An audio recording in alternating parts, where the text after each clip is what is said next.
अच्छा सही बात बताओ, अभी जो अखबार में तुम पढ़ते हो, क्योंकि हम अभी वर्तमान को उदाहरण देने में ज़्यादा विश्वास करता हूँ मैं, क्योंकि तुम्हें इतिहास में कोई दम नहीं है। अभी ये मास्टर जी अपन पढ़ते हैं कि वो लड़का दीक्षा ले रहा है और 22 साल का है और उसका 2 करोड़ का पैकेज था। ये पढ़ते हैं ना अपन, जो श्वेतांबरी दीक्षा लेते हैं, दिगंबरों के तो बस की नहीं है, श्वेतांबर लेते हैं 2 करोड़ की दीक्षा, 10 करोड़ की दीक्षा। तुम्हें कैसा लगता मनी मन? सही बताओ, मनी मन कैसा लगता? तुम्हें पता क्या लगता है? खाए को दीक्षा ले रहा, फालतू रखा क्या है, अरे ठीक है बाद में ले लेता, अभी 10 करोड़ है। क्योंकि हमें 10 करोड़ में सुख दिख रहा है, तो हमें ऐसा लगता है कि ये पागल है जो 10 करोड़ छोड़ रहा है।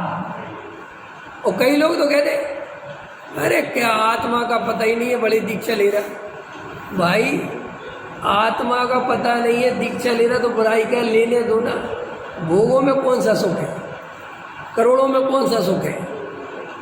तुम्हें कम से कम इतना, लेकिन अपन ऐसे ही हैं। अपन को 10 करोड़ छोड़ के कोई दीक्षा ले तो मन ही मन लगता है फालतू काम कर रहा है, और श्वेतांबर और ले तो और ज़्यादा। इनको कुछ पता तो है नहीं। अरे भाई तुझे ज़्यादा पता है, तू 10 करोड़ जोड़ने में लगा है तो तू अपने को ज़्यादा होशियार समझता है, और वो 10 करोड़ छोड़ के चला जा रहा तो उसे मूर्ख समझता है। लेकिन अपनी मान्यता से काम करती है, अज्ञानता भरा पड़ा अपने अपन को। कई लोग भरी जवानी में दीक्षा ली, ये भरी जवानी क्या होती है और खाली जवानी क्या होती है? कोई जवानी में सुख है, कोई भोगों में सुख है, लेकिन अपने की कल्पना है कि नहीं? अभी जैसे कोई देखो 55 साल का आदमी दीक्षा ले, तुम्हें कुछ नहीं होता है कुछ? 55 साल की दीक्षा नहीं है, वो आदमी नहीं है, वो उसकी कीमत ही नहीं है। पता दिनेश जी, इस 60 साल वाले महाराज दीक्षा लेना, उनका नाम काम ही नहीं आता कहीं। अरे मास्टर जी आप दीक्षा ले लो, कहीं नाम भी नहीं लिखेंगे, कहेंगे अब क्या है, सबरा तो भोग लिया, अब दीक्षा लेने से क्या होता? अरे क्या मतलब? आदिनाथ से क्यों नहीं कहते 83 लाख पूर्व तक रहे हैं? वे तो एंड में गए, एंड वाले की कोई इज्जत ही नहीं बेचारे। सच बता रहा हूँ मैं तुम्हें। ये जो बुढ़ापे में महाराज जी आरे का बन जाती हैं, वे संघ वालों को साइड में कर देते हैं। जैसे घर में इज्जत नहीं थी, ऐसी वहां पे भी नहीं। शांति बैठे हो। देखा आपने कभी? मैंने खूब देखा है ऐसा। बूढ़े माता जी महाराज जी को कोई भटकता ही नहीं उनके पास। ये हमारे महाराज वगैरह खुद यज्ञानियों की बात कर रहा हूं, नई पीढ़ी को आगे बुलाएंगे और पुरानी पीढ़ी को पीछे धकेलेंगे। क्यों भैया जी, क्या बात? अरे जिसको जहां जगह मिलने दो, हम पुरानी और नए का भेद करें क्यों? ये तो धर्म का मार्ग है ना। यहाँ बूढ़ा आदमी नहीं है क्या? उसको संवेदन नहीं देना क्या? जवान औरतों और जवान आदमियों को देना है, बूढ़ों को नहीं देना। लेकिन उनको लगता है जे बूढ़ों के तो चेहरे ही पसंद नहीं आते, जवानों को आगे बैठाओ और जे अपने आगे पीछे घूमे। एक मित्र थे मेरे, वो बताते थे, और उनके पिताजी वो बताते थे मेरे को। एक बार भिंड में मिल गए, मैं प्रवचन करने गया था भिंड, तो बताने लगे कि पंडित साहब आपको क्या बात बताऊं, क्योंकि वो हमारे साथ बात चल रही थी। तो कहने लगे आपको मैं आश्चर्य होगा ऐसी बात बताऊंगा। मैंने कहा क्या? बोले ये ब्रह्मचारी त्यागी वृत्ति जो अज्ञानी होते हैं, इनसे कोई बूढ़ा आदमी बात करना चाहे ना, मिलना चाहे, तो उससे मिलते नहीं है, उसको समय नहीं देते, उससे बात नहीं करते बिल्कुल। और कोई जवान युवक जाए, जवान लड़कियां जाए, औरतें जाए, उनसे घंटों बतिया लेते हैं। तो रस कहाँ पड़ा हुआ है तुम्हारा?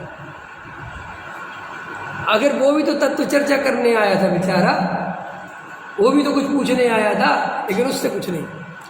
कितने नाम नहीं ले सकता मैं, लेकिन मैं जानता हूँ। और तुम अगर थोड़ी सी आंखें खुली रखोगे तो तुम्हें भी भविष्य में दिख जाएगा कि यार बात तो पंडित सही कह रहे, जैसा होता है। मतलब अभी तो हमारी स्थिति क्या है देखो आप। तो भाई पर में से सुख नहीं आता। एक बात, पर में सुख की कल्पना आती है, पर से क्या आती है कि सुख आएगा, और सुख तो आता नहीं, लेकिन हाँ दुख आता है। तो मैं तुम्हें जो बता रहा था ना कि जंगल अपन को लगता खुला वातावरण ये फलाना ठिकाना, ऐसा नहीं है मास्टर जी। वे जंगल वाले शहर भागना चाहते, उनको शहर देख के मज़ा आता है। अपन को जो मॉल बिल्डिंगें तकलीफ देती हैं ना, और बाग बगीचे अच्छे लगते हैं, उनको वे बाग बगीचे में कुछ दिखाई नहीं देता। जैसे अमेरिका का आदमी यहाँ घूमने आ जाए बनारस की गलियों में, तो बनारस वाले क्या सोचते हैं? मूर्ख। क्या सोचते हैं? हाँ, अमेरिका जैसा देश, न्यूयॉर्क जैसी सड़कें, ऐसी बढ़िया फैसिलिटी, ये पागल मूर्ख छन यहाँ जो बनारस की गलियों में घूम रहा झोला लेके, लगता कि नहीं लगता? हमें लगता नहीं, लेकिन ऐसा नहीं है। उसको अमेरिका से ज़्यादा यहाँ मज़ा आ रहा है। क्यों आ रहा है? क्योंकि यहाँ वो कुछ दिन के लिए आया है, यहाँ उसको कल्पना चलती है। ऐसे भी रहते हैं लोग, ऐसे भी रहते हैं लोग। तुम कभी झोपड़पट्टी में घूमने जाना, तुम्हें बड़ा मज़ा आएगा। ऐसे भी रहते हैं लोग। वो सोचेगा अच्छा आदमी ये कहाँ मर रहा, समझे? और वो तुम्हारी गलियों से निकलेगा तो वैसा देखता है, इतनी बड़ी बिल्डिंग में रहते हैं लोग। ये सब बिहार में मकान होते हैं। देखो, वो बिहार वाले को वो दिख रहा है, तुम्हें वो दिख रहा है, जंगल वाले को शहर दिख रहा है, शहर वाले को क्यों? क्योंकि जिसके पास जो है उसमें तो सुख है ही नहीं, और जो नहीं है उसमें कल्पना करके सुख मानता है। अगर उसी अमेरिका वाले से कहे तुझे इतना अच्छा लग रहा है ना इंडिया, यहीं रुक जा, तो 2 महीने बाद भागेगा, मुझे वहाँ ले चलो, यहाँ कुछ नहीं। तो इसलिए भाई, तुम जहाँ हो, जैसे हो, वहीं शांत होकर समता भाव रखकर पर में सुख की कल्पना छोड़कर स्वयं आत्मा की ओर ध्यान दो। स्वयं में सुख है, स्वयं आत्मा ही सुख रूप है।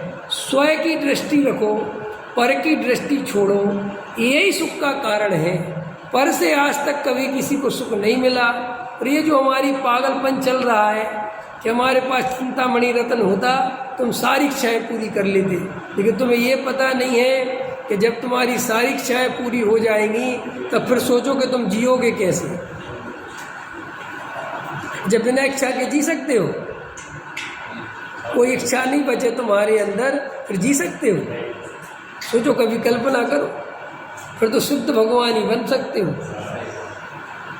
क्योंकि फिर करोगे क्या? इच्छा कोई बचेगी नहीं। फिर हम कहेंगे चलो घूमने चल रहे, क्या चल रहा है? इच्छा ही नहीं बची। क्योंकि ये सब काम काहे से हो रहा है? इच्छा है तो तुम जिंदा हो, इच्छा नहीं हो तो तुम मर जाओ। ये बूढ़ा आदमी दिन पे दिन जल्दी मरने लगता है। क्यों मरने लगता है? क्योंकि उसके पास कुछ करने के लिए बचता नहीं, तो वो धीरे धीरे मुरझाता चला जाता है।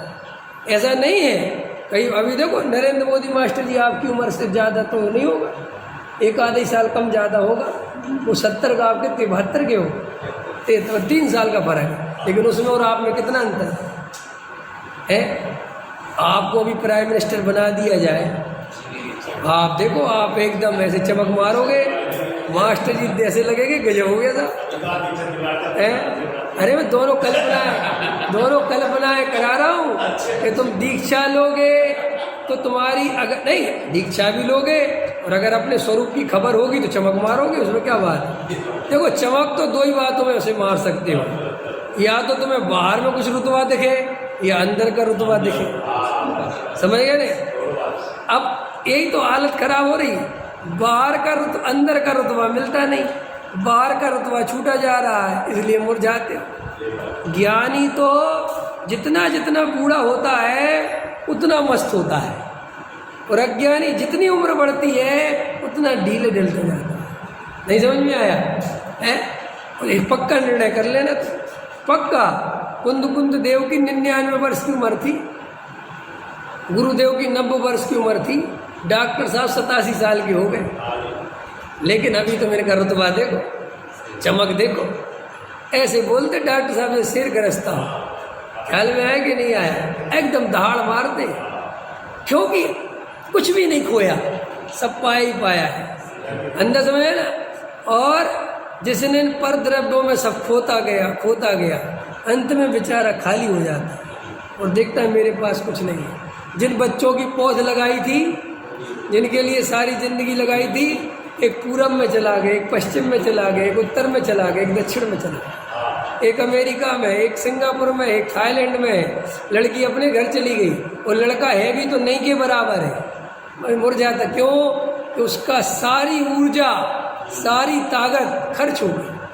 अब ऐसे ढूंढ सा बैठा रहता है कि मेरे पास कुछ नहीं। वो पैसा मकान तो कुछ वैसे ही काम का नहीं है, समझ लेना तुम। याद रखना, ये पैसा मकान भी तब तक सुख जैसे दिखाई देते हैं जब तुम्हारी कद्र करने वाले तुम्हारा घर परिवार हो।